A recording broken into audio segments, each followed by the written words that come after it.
Señor Rueda, é vostede un presidente ausente dun goberno ausente. O digo porque é ausente porque é un goberno que non responde, que non atende os intereses dos galegos e dos galegos desde o noso punto de vista.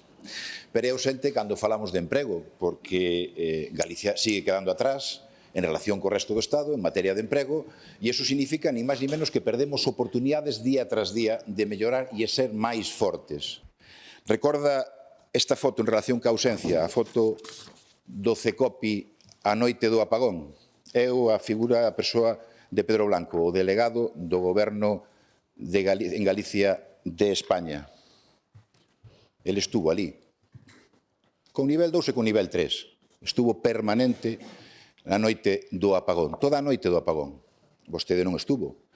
Eu, de ser o seu, estar na súa posición, tería estado ali. Podía levar o tono do debate, como lles gusta a vostedes a veces facer, falar dos grandes colocadores que teñen vostedes, que se están vendo a través dos xulgados, esa xente tan eficaz en poñer a xente, pero prefiro leválo por outro lado. Prefiro leválo pola preocupación que me suscita a mí, e creo que a moitos galegos, o seguidismo que lle están facendo os seus compañeros de oposición en intentar que non veñan empresas a Galicia, para despois decir que en Galicia non hai empresas.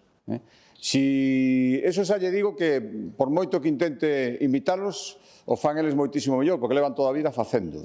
Vostede debería intentar outro tipo de táctica. Miren, a miña investidura ofrecinlles a todos os grupos de oposición un pacto polo emprego e pola enerxía, porque os postos de traballo de calidade salen das industrias potentes, non salen de debaixo das pedras. Por lo tanto, ese pacto sigue vixente.